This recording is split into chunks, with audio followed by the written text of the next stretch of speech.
Sejam bem-vindos ao programa Elite Parlamentar. Comigo aqui no estúdio, a Duda Gontijo. Hoje vamos entrevistar o deputado Eduardo Bismarck.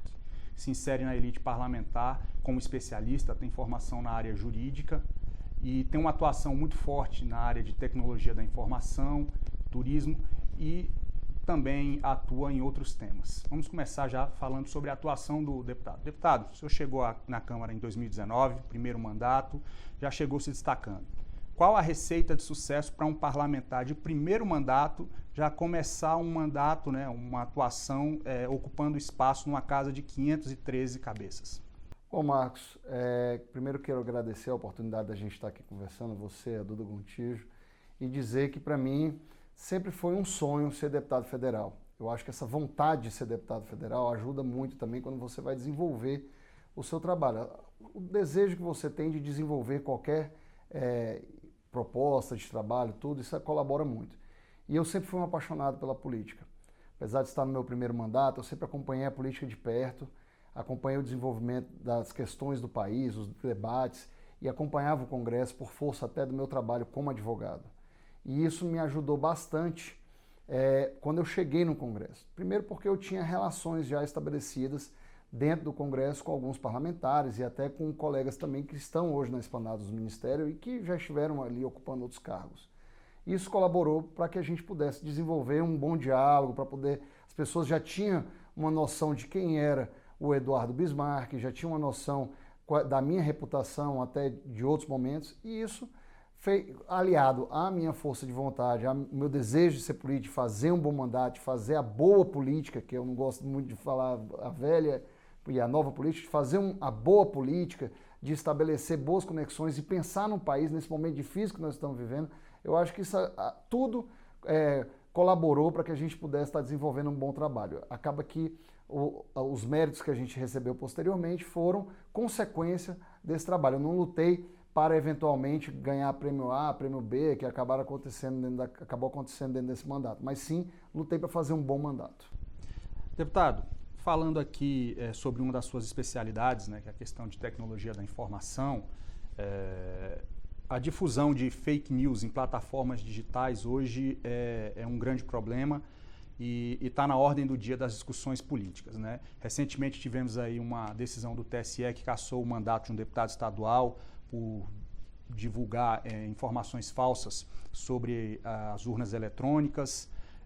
Temos também aí essa discussão sobre a distinção entre o que se enquadra como liberdade de opinião e de expressão e difusão de notícias falsas. E teremos aí, no processo eleitoral do próximo ano, uma grande discussão sobre isso, sobre a interferência desse tipo de informação no processo eleitoral. Na Câmara hoje nós temos dois projetos que tratam dessas questões. Um que veio do Senado, aprovado lá pelo Senado, tipificando o crime de fake news, de difusão de fake news e criando algumas disciplinas para conteúdo na rede. E também um projeto encaminhado pelo governo Bolsonaro que trata desse gerenciamento dos conteúdos e das regras para remoção desse tipo de conteúdo nas plataformas digitais. Penso que a Câmara tem um papel muito importante nessa discussão, que agora se encontra na casa, e eu gostaria de ouvir a sua opinião a respeito desse tema. Esse debate é muito importante. Ele vem se moldando de acordo com as novas tecnologias que nós temos. Eu tenho uma opinião de que a rede social não pode ser um campo livre para disseminação de ódio, para disseminação de fake news. Na hora que você entra numa rede social X, Y, Z, você está se comprometendo com a política daquela rede social.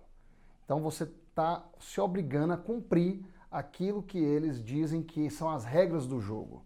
Ora, até grupo de WhatsApp, recentemente nós tivemos decisões judiciais que o administrador do grupo é responsável por ditar as regras do grupo, inclusive pode ser responsabilizado judicialmente por isso.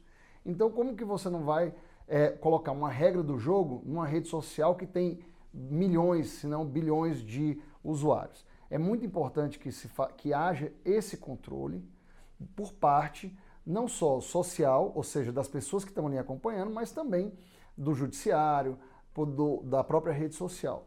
O debate, ele é muito importante também, porque isso pode desequilibrar um pleito. E aí, quando você desequilibra um pleito, você pode induzir o eleitor ao erro e você pode também levar as pessoas a crerem em coisas que não são factíveis. Isso acontecia antigamente com as rádios do interior. Eu já vi rádio no interior que ficou 10 dias fora do ar por fruto de decisão judicial, porque estava constantemente divulgando fake news por ter lado B ou C. E por isso que a gente precisa estar amadurecendo esse debate na Câmara. O Judiciário já vem amadurecendo, a decisão do STF foi muito forte, as falas do ministro Alexandre de Moraes foram muito fortes. Eu acredito que a fake news ela vai sair do campo também, vai sair desse campo só da internet também para poder, a gente está falando de folhetim anônimo, vai estar falando de rádio, e os projetos que foram propostos aí são totalmente antagônicos. O projeto que vem do governo federal, ele pretende o quê? Evitar que os posts sejam retirados, justamente, ou seja, contribuindo com a divulgação de fake news, sob a alegação de uma pretensa liberdade de expressão, que no caso de quando você divulga fake news ou você divulga ou você pretende induzir ao erro as pessoas, isso não existe, não deve existir. Ou quando você foge às regras da rede social, certo? O outro que nós estamos tentando tipificar lá, o crime de fake news, eu acho que ele tem mais condições de ser aprovado e deverá ser aprovado, porque esse debate vem amadurecendo e nós somos políticos. A casa sabe o quanto que um dano de uma notícia mal colocada sobre uma pessoa, se ela for difundida, pode causar na eleição, no trabalho daquela pessoa, estragando a reputação de um parlamentar ou de um governante do dia para a noite com uma mentira. Com certeza. Deputado, quanto à questão da PEC dos precatórios, o que o senhor acha dessa fórmula para resolver, né, aquela bomba dos 90 bilhões e qual que é a visão do PDT sobre o teto de gastos? Primeira coisa que eu acho sobre a PEC dos precatórios é que o Ministério da Economia, ele cometeu, tá enganando a população quando ele diz que tomou conhecimento de um meteoro. Por quê? Todos esses débitos, eles são inscritos até dia 30 de junho do ano anterior ao pagamento. Portanto, eles são inscritos na Secretaria do Tesouro Nacional. O secretário do Tesouro Nacional ele já tinha esse número um ano antes. E nós fizemos o orçamento em junho, em abril, maio do ano seguinte, né? Porque o orçamento foi atrasado, deveria ser em dezembro. Qual que é o rito normal? Você escreve o precatório até 30 de junho, em dezembro o Congresso aprova o orçamento, considerando aqueles precatórios. Então, ou por má fé, ou por falta de qualidade técnica, o Ministério da Economia não inseriu esses números corretamente no orçamento. E aí agora vem com essa história do meteoro para poder quebrar o teto. O PDT ele tem indicado que isso não é uma pauta, vamos dizer, uma bandeira partidária, mas a princípio ficará contra a PEC dos precatórios. Isso porque nós temos, por exemplo, governadores que estão aguardando receber esses precatórios, são precatórios da educação, dinheiro de processos judiciais antigos que foram ingressados na justiça há 15, 20 anos atrás e que só agora saíram. Notoriamente a Bahia, Pernambuco e o Ceará, que é o meu estado, tem um valor muito alto para receber. Por outro lado, devido a essa lambança técnica que foi feita dentro do Ministério da Economia e por conta também das duas chantagens que tem na PEC, e aí permita rapidamente falar, uma das chantagens é o auxílio emergencial, dizer que esse dinheiro vai ser para pagar o auxílio emergencial. E a segunda chantagem é aquele parcelamento do INSS para os municípios em 240 meses. Então os prefeitos querem que a PEC seja aprovada. Os governadores, por outro lado, têm dinheiro a receber, outros querem a securitização, portanto, nós temos aí um jogo de xadrez que tende a aprovar essa PEC num futuro próximo, desde que haja um acordo. E o que está tentando se construir? Uma forma de pegar esse recurso da educação, que é uma bancada muito forte dentro do parlamento, e tem também esse recurso dos governadores, e parcelar num prazo menor ou retirar do teto. Você falou aí que sobre essa questão do auxílio emergencial, que está inclusa aí nas discussões da PEC dos precatórios. A gente vê que o governo está meio que batendo cabeça aí em relação à transição desse auxílio emergencial para o novo programa Auxílio Brasil, que vai substituir o Bolsa Família. Até agora não está muito claro o desenho desse programa. Como é que você está vendo essa discussão, já que tem uma medida provisória lá na Câmara para tratar desse assunto? Eu acho que o governo federal, ele está numa situação já em fim de mandato, na casa do sem jeito, que ele não consegue mais corrigir os erros que ele mesmo plantou no início do governo.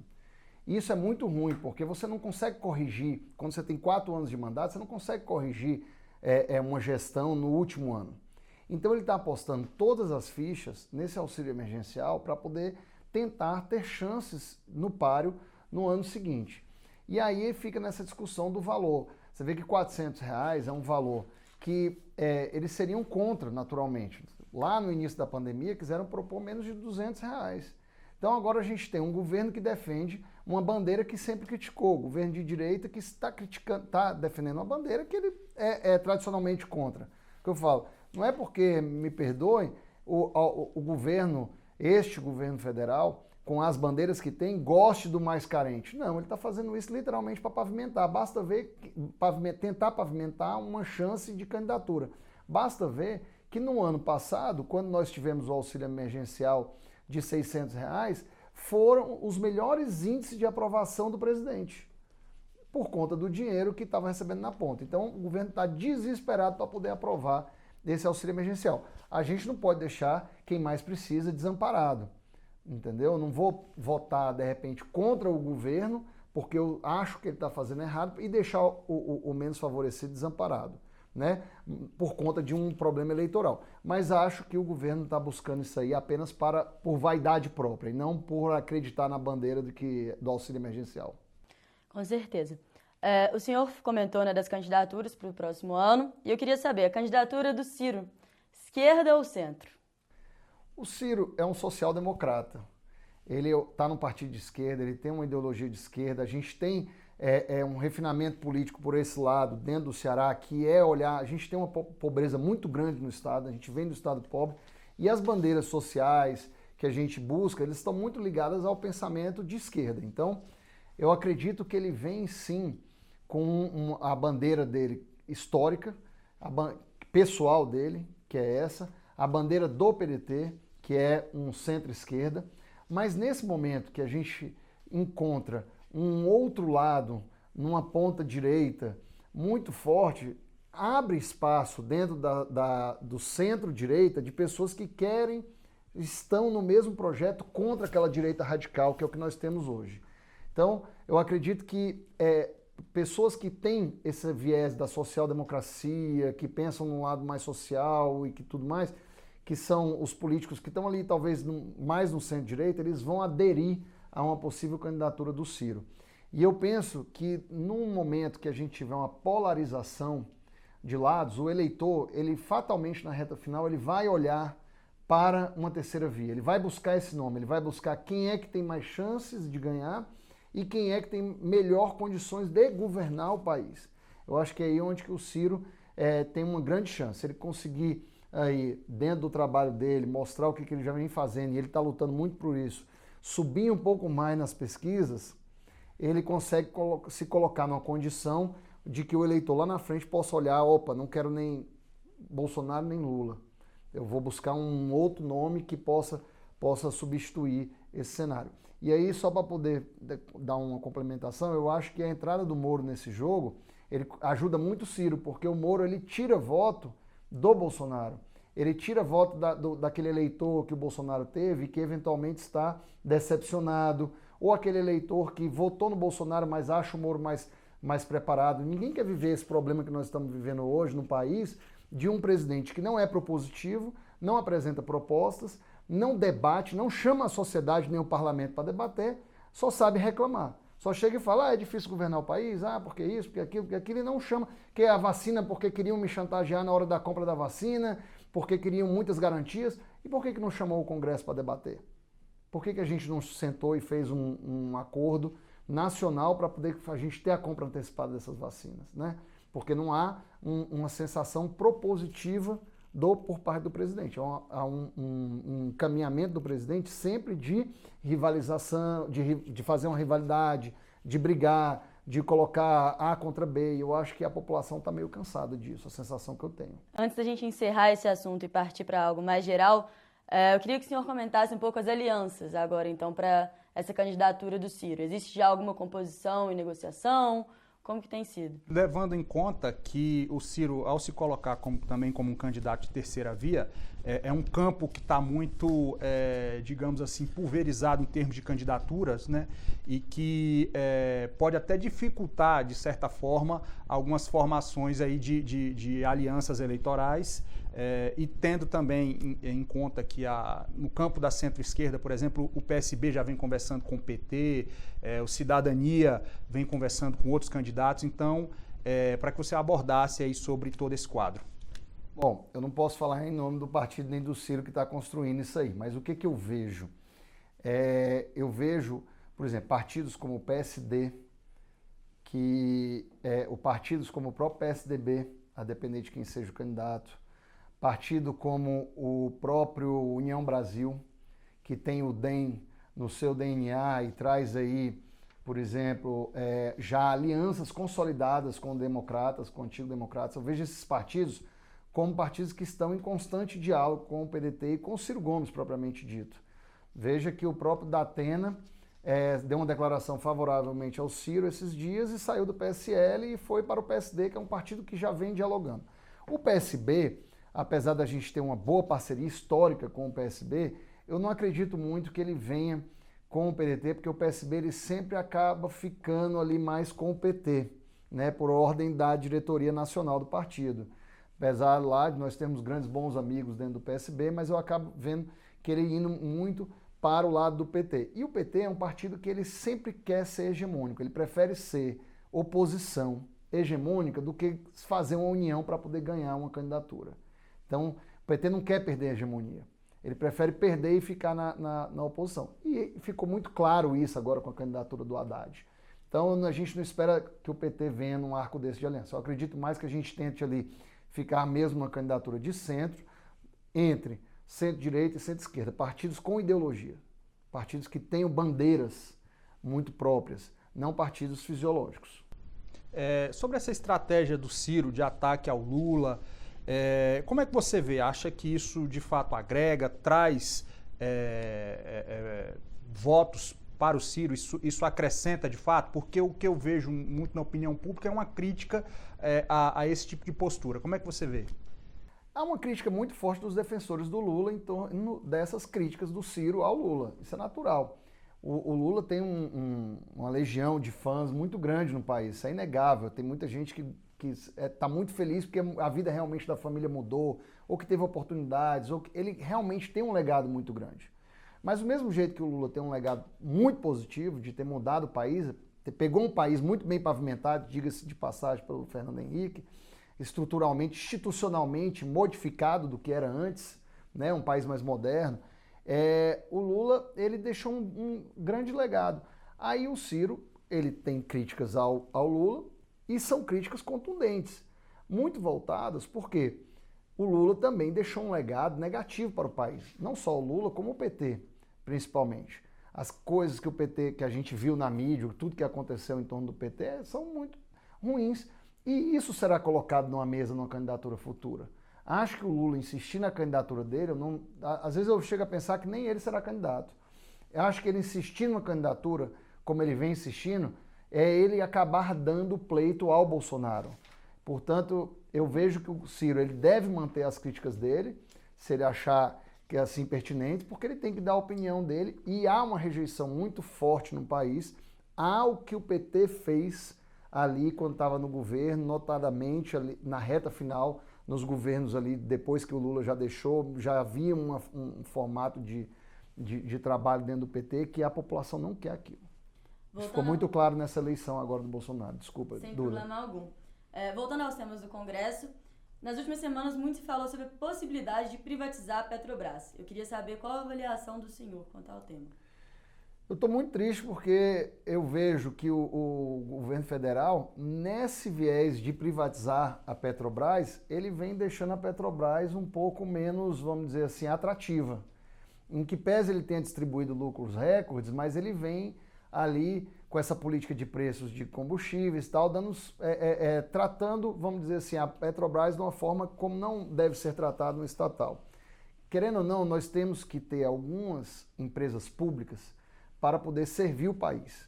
E é para isso que elas são necessárias. Não digo todas, a gente precisa ter empresas eficientes. A Petrobras é muito eficiente, mas a gente não pode, à mercê de estar distribuindo dividendos bilionários para os investidores, deixar a população mais carente do jeito que está passando hoje. A gasolina R$ 7,00 com perspectiva de bater 10 até o final do ano. Entendeu? Isso aí, quem está pagando esse preço é o cidadão mais carente, quem está pagando esse preço é a economia, porque isso reflete em todos os lugares. A gente não pode deixar isso acontecer. Portanto, eu acredito que a Petrobras, ela já está muito no mercado, ela já tem os seus ativos no limite do que a Bolsa permite ali dentro do mercado, na mão do mercado, e deve continuar do jeito que está, pelo menos por algum tempo. A gente deixar privatizar na mão desse governo aí, a gente está dando um tiro no pé no país. Sobre essa questão dos combustíveis, a Câmara aprovou recentemente aquele projeto que fixa as alíquotas de ICMS sobre os combustíveis. Eu queria que você falasse a respeito disso. Você acha que essa é uma solução que vai trazer de fato algum benefício, algum ganho nesse combate à alta dos combustíveis? E já aproveitando também, porque como é um tema tributário, sobre a sua perspectiva em torno do que pode ser aprovado ainda em termos de reforma tributária no Congresso nessa legislatura, tendo em vista que a Câmara aprovou aquele projeto do imposto de renda, que agora lá no Senado está patinando lá, sem muita perspectiva de avanço e também sem perspectiva de aprovação de uma reforma tributária mais ampla. A monofasia dos combustíveis, que é esse projeto, eu até cheguei a ser relator dele na Comissão de Finanças e Tributação. E eu penso que o projeto ele pode sim contribuir com a baixa do valor do combustível, mas ele é um voo de galinha. Ele é um remédio para curto prazo, que pode ser rápido, apesar de eu não acreditar muito que o preço da bomba ele muda, mas ele é um remédio de curto prazo. Por quê? Porque você estabelece a cobrança antecipada do ICMS e aí depois toda a cadeia não paga aquele imposto é redistribuído para toda a cadeia, certo? Ou seja, ele é cobrado no início da cadeia e depois na bomba não tem. Por que ele é um voo de galinha? Porque o nosso combustível está dolarizado. A decisão que teve, principalmente no governo Michel Temer, e que está perdurando até hoje, é que nós íamos acompanhar o valor do barril de petróleo. E é isso que está acontecendo. Por isso, como o nosso país, durante a pandemia, foi um dos países que mais teve desvalorização da moeda, a nossa moeda foi uma das que mais valorizou. Se buscar, talvez a que mais valorizou dentro do G20. Então, acho que nós só perdemos para a Argentina. E, portanto, por isso que a gasolina está cara. Por isso que nós não estamos conseguindo bancar. E um remédio desse, ele é apenas um voo de galinha. Ele a curto prazo pode até baixar o preço da bomba. E é isso que nós estamos precisando agora. É isso que nós precisamos baixar o preço da bomba. Só que, rapidamente, esse preço será corroído. O que eu acho, particularmente? Que o presidente, que é o autor dessa proposta, o governo federal que é o autor dessa proposta, na verdade, ele está indo contra o governador. O que ele quer é deixar o governador com menos poder de fogo, ou seja, com menos recursos, para poder ter os governadores estarem enfraquecidos no pleito que se avizinha do ano que vem. E ele fortalecido. É a mesma coisa do precatório. Por que ele quer que o precatório do Fundef seja parcelado em 10 anos? Porque, como eu disse, eles já sabiam disso um ano antes. Não é desse ano esse problema. Eles já sabiam em 30 de junho do ano passado. O secretário de Tesouro Nacional, que é vinculado ao Ministério da Economia, já sabia. O que ele quer? Ele quer enfraquecer o governo do Ceará, que tem 2,7 bi para receber. A Bahia, que tem 8 bi para receber, e que são 2 governos do PT. Pernambuco, que é um governo do PSB, que tem, se eu não me engano, 5 ou 6 bi para receber da educação. Ele está preocupado com a educação, o governo federal? Não. Ele está preocupado simplesmente com a eleição do ano que vem, enfraquecer os governadores. E isso se reflete nos combustíveis. Quando ele ataca o ICMS, é porque, como o preço da gasolina aumentou muito, o ICMS aumentou a arrecadação. Mas por que aumentou a arrecadação? Porque o valor da gasolina aumentou. Não porque os governadores mudaram as alíquotas. A alíquota do ICMS lá no estado do Ceará é a mesma desde que criaram o ICMS. Ninguém aumentou o valor do ICMS da gasolina. O que aumentou foi o preço da gasolina. E é isso que ele tenta fazer. A reforma tributária, ela é muito importante, ela é bem-vinda, precisamos fazer. Isso, para mim, é a pauta número 1 do Congresso. Agora, ninguém chega num consenso lá, porque alguém vai perder, alguém vai ganhar, E a reforma que tinha, que se parecia ser a melhor, que tinha uma transição que chegava a ter 50 anos de transição, né, nos primeiros anos um pouco mais forte, depois para ir se consolidando, que era a PEC 45, ela não conseguiu caminhar. Porque ela era tão complexa que ninguém conseguia, muitas vezes, fazer as contas do quem ganhava e quem perdia. Mas ela era boa, pelo menos por um ponto de vista. E agora foi fatiada, a gente vê do imposto de renda que está parado no Senado, a gente tem outras na Câmara que estão ali paradas, inúmeras propostas, pelo visto, daqui para o ano que vem isso nem não anda.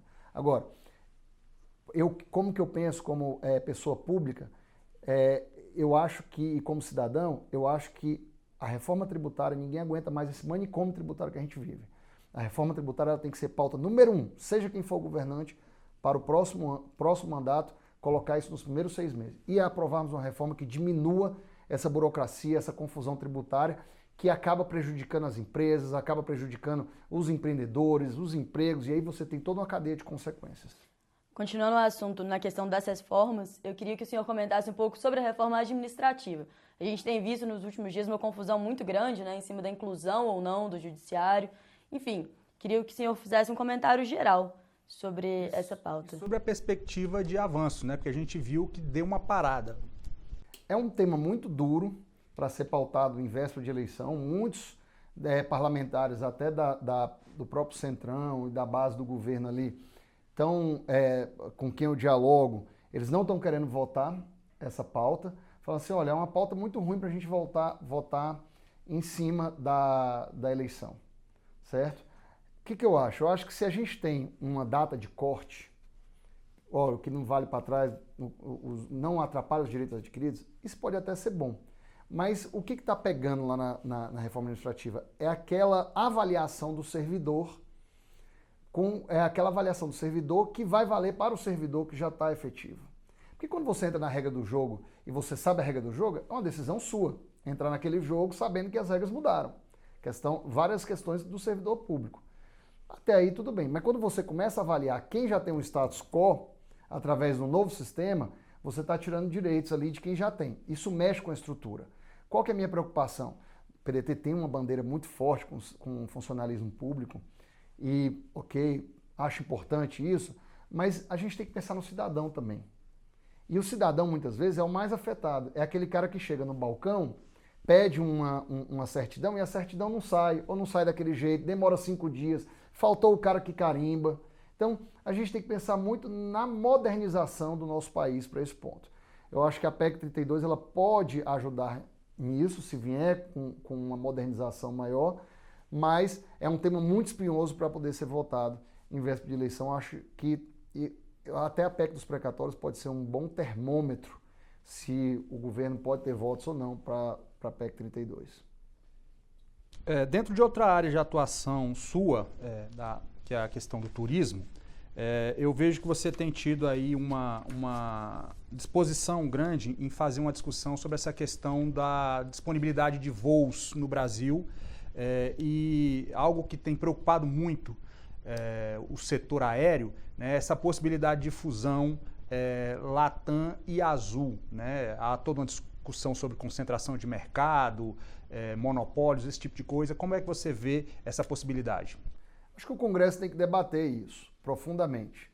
Né? Nós temos, companhia aérea é sempre um problema em qualquer país, né? Tirando os Estados Unidos, que tem um outro tipo de economia, mas a grande realidade, até em países da União Europeia, é que a companhia aérea ela tem um desgaste ali a longo prazo, porque por inúmeros custos que tem para poder colocar uma companhia aérea voando. A gente tem no Brasil, hoje, basicamente, 3 companhias aéreas hegemônicas, né? E agora a Itapemirim ainda entrando um pouco aí nos voos maiores. Mas qual que é a minha preocupação? É que a gente possa ter ver se a eventual fusão ela vai ser uma sinergia que pode baixar custos ou se ela vai acabar concentrando muito o mercado a ponto até de quebrar a empresa que está sobrevivendo. Exemplo, funde a Azul com a TAM e a Gol não tem condições de competitividade, certo? A Azul já é a maior companhia, pouca gente sabe, mas já é a maior companhia em termos de malha aérea do Brasil. Ela por força dos voos regionais, principalmente. Então ela já tem um ganho maior sobre as outras. Ela quer comprar a Latam, é legítimo isso, mas a Latam elas ficariam com quase 70% de mercado. Né? Como é que será isso para o consumidor e como é que será isso para o turismo do Brasil? Por outro lado, a gente também tem que debater, que é uma outra preocupação minha, a questão dos voos regionais.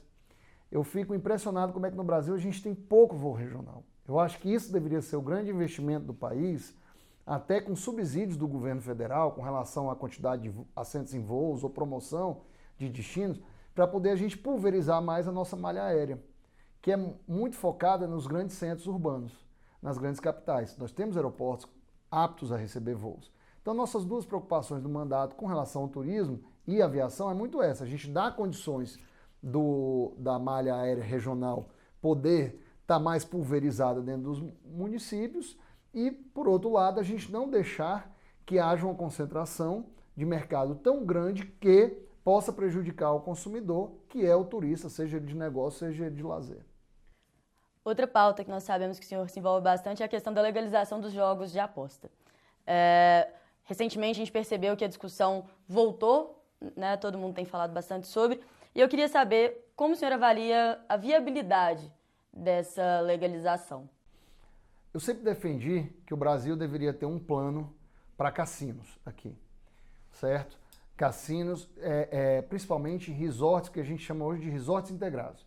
Quando você fala cassino e resort integrado, você está falando de shows culturais, você está falando do número X de restaurantes, do número mínimo de apartamentos e de um espaço de metragem quadrada muito grande, para poder esses hotéis serem âncoras e polos atratores de turistas nas localidades.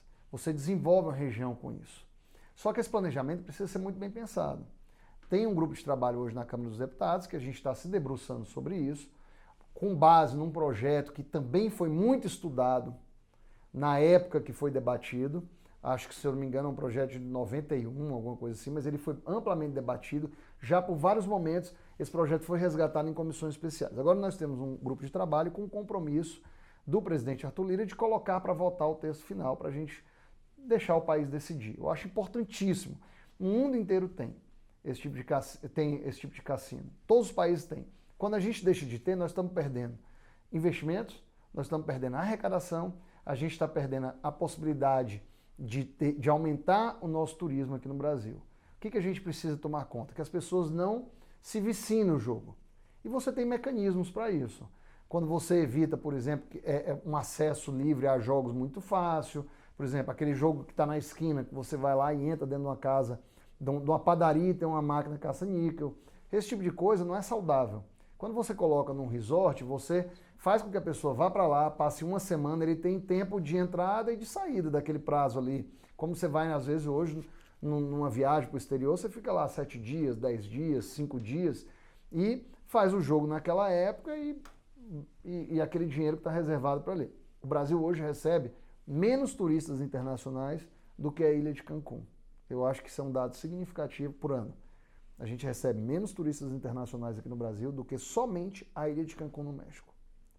Significa que alguma coisa está errada aqui, porque nós temos praias maravilhosas, nós temos um turismo de natureza muito bom também, certo? Não digo que é o cassino que vai resolver isso, mas nós precisamos mudar a forma de fazer turismo no Brasil.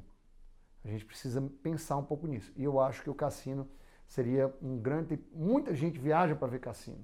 A pessoa se desloca para poder conhecer um cassino, um prédio bem feito, um prédio bonito, não é? As grandes estruturas, as pessoas viajam para conhecer essas grandes estruturas.